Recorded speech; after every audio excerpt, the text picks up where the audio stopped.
YouTube had to take down a video today that unfortunately for a brief period of time was the #1 trending video on YouTube. And that #1 trending video helped spread this false narrative that the students who are protesting for better gun regulation are not in fact students from Parkland, Florida, but that they are child actors who are just trying to stir the pot and who are paid by people like George Soros. Now in the video, I didn't get a chance to look at it before it was taken down, but it's been described as accusing David Hogg, one of the more outspoken students, of forgetting his rehearsed lines.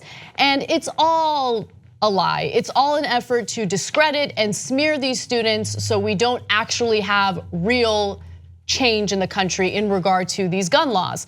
Now, I can understand why YouTube would take it down, but Cenk, you have a different perspective. Yeah, I don't think they should have taken it down, and I'll tell you why. Is it garbage? Of course it is. Is it horribly untrue? Of course it is. And so, what do? All these conspiracy theorists do two things. They just have to pick one other dot, and then they say, okay, this happened, and then this happened. Connect the dots. So what's the dot in this case? Once David Hogg was in California and happened to be in somehow in a video where he was involved with a lifeguard, and so they're like, aha, he's not actually from Florida, he's from California. And then we're gonna make up a quote about how he always wanted to be an actor, and whenever there's a crisis, lifeguard, shooting, crisis, he became a crisis actor. And unfortunately, there's a lot of gullible people, mainly on the right, tiny bit on the left, but a lot of them in the country now, way higher percentage than I would have expected, who go, aha, okay, we have connected the dots. No, you haven't. It turns out he was on vacation in California and that happened. It has nothing to do with anything. And no, the quotes about him wanting to be an actor or Photoshop, not true, yada, yada, etc. right? So, and come on, have you no freaking decency? And they don't. So why do I argue that they shouldn't have taken it down? Because look at YouTube. It's filled with conspiracy theories. And where do you draw the line? So, okay, you can say, all right, then I gotta take down Inforwars. Inforwars is a huge channel. It's littered with conspiracy theories. Yeah, so where's the downside? I don't get it. You've given me nothing but upside so far. Continue. Okay, so look, a lot of people believe in him. A lot of people believe in his political ideology. Look, I think you're insane if you believe that there are 80% human, 80% gorilla, 80% pig hybrids, and that the frogs are gay or because of the water or the Pepsi or whatever he believes, right? Allow me to be absolutely clear in what I think, where I draw the line, okay? So let me pick someone who I disagree with often, but I wouldn't want to ban them from anything, including YouTube. Ben Shapiro. Don't agree with him on 98% of the things that he says, probably. But I would never want to ban him because he's an honest actor. Do you see what I'm saying? Nah, barely, but yes. You know what I mean. Like he's not, as far as I know, Ben Shapiro doesn't go out of his way to intentionally defame people and smear them, because that's what Inforwars does. They mess with people's lives, they mess with people's reputations. But Anna, it is a super hard line to draw. So if you go to Ben's website, so 99% of it used to be 97, now it's 99% of the world's scientists agree that climate change is real and it's man-made. Right. And he will twist that, he will find one thing that is makes up a thing about how no, in fact, 97% of the world's scientists don't agree. Or go look at it yourself, or don't waste your time. But so, okay, it's not a conspiracy theory, but it is wildly misrepresentative, and Ben is smart enough to know that he's obviously misrepresenting what the scientists said. I know, and we're dealing with a sad state of affairs where, yes, I get it. Like giving him a pass, it seems like you're having a double standard there. But understand what I'm saying here. What I'm saying is that there is a big difference between the Ben Shapiros of the world, who might twist the data to fit their agenda, and the people who peddle conspiracy theories like Pizzagate, for instance, right? That's where people are either defamed to the point where their reputations could be destroyed, right, ruining their lives, or it could lead to actual violence, it could incite violence. In this case, we're talking about kids. These people aren't even adults yet, they're children, and they're being smeared by these right-wing lunatics, and who knows what kind of danger might come their way because of these types of videos. That's the thing that I worry about. No, I understand that, Anna, but look, I wouldn't let you draw the line, but it doesn't really matter because you're not gonna be the one drawing the line. You know who's gonna draw the line eventually? The establishment.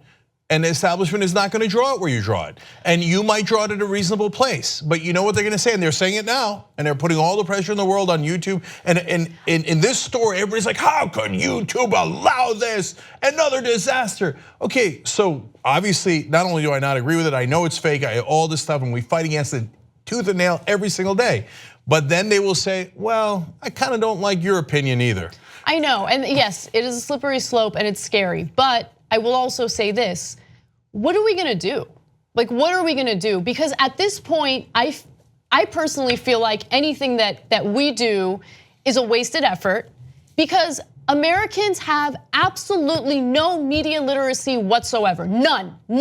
They fall victim to all sorts of propaganda, and I'm not just talking about propaganda from foreign bad actors. I'm talking about propaganda from here, the United States of America. They will fall for anything. I see all sorts of nonsense shared on my social media feeds on a regular basis where the most crazy accusations, the biggest lunatic peddling the most ridiculous conspiracy theory is taken seriously. They'll have hundreds of thousands of views. My own friends and family members will share it on their feed because Americans have no media literacy. That's the reason why it's so easy for foreign countries to get involved and spread divisive content here. I know, but look, so let me. So what's the answer? What do we do? I don't know. So first of all, you cannot fix all of humanity.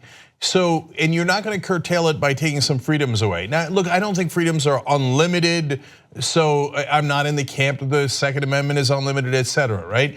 But in terms of political speech, it is super important to allow it, even though it allows the monsters to spread their lies, etc. First of all, is it just America's? Hell no. You go to any country, huge chunks of the country believe in massive conspiracy theories, right? So it is partly in our nature because we can't, it's hard for us to figure out the universe.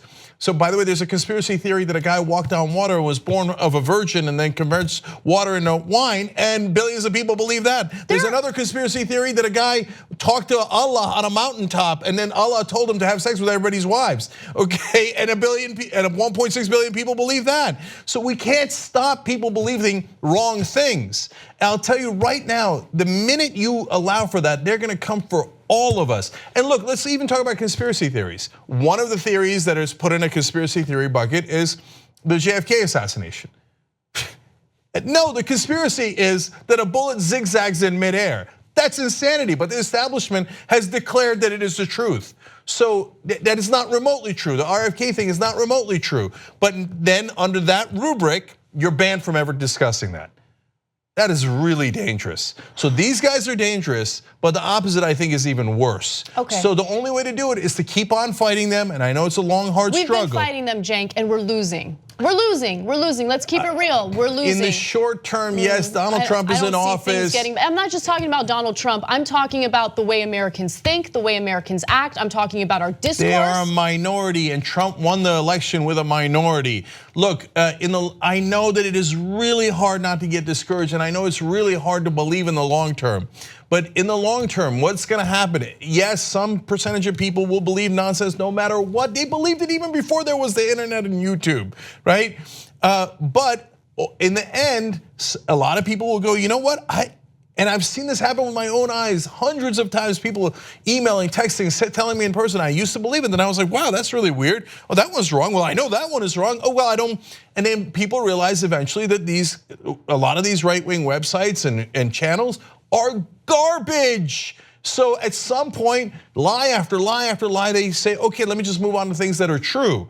And then we can agree or disagree as long as we're on the same planet and we agree on what the facts are, then we can have our different opinions. So look, the New York Times is doing great now. Now you could argue that they have an establishment bias, et cetera, but at least people are saying, I'm going to go subscribe to them because I at least trust them. So people in the long run will gravitate towards things that they trust, and you gotta earn that trust through years and years. And after burning people's trust over and over again, they will lose most of the people, not all of the people, but most of the people.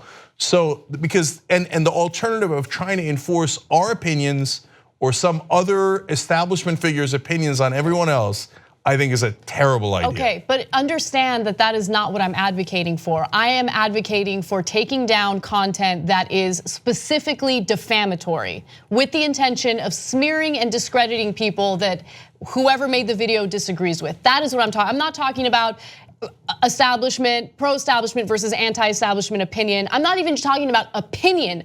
I am talking about people who intentionally smear others and defame others, and especially in this case where there are kids involved. Okay, great point, Anna. So if they have broken the law in some demonstrable way, so if Alex Jones thinks that the frogs are gay, it doesn't matter, they're not people, nobody cares about you defaming the frogs. Or you believe in your hybrids or your lizard people, it doesn't matter. But if you call someone a lizard person, or it's someone in particular, and you have defamed them in a way that is provable, etc., and you say, well, okay, now that's a violation of the law and you should take action, then I would agree with you, because it is specifically targeting people and spreading lies about that. That's right. If you like this video, bless your heart. We got a lot more where that came from. We do a full show every day, Monday through Friday. Come enjoy it ad-free by becoming a member, tytnetwork.com/join.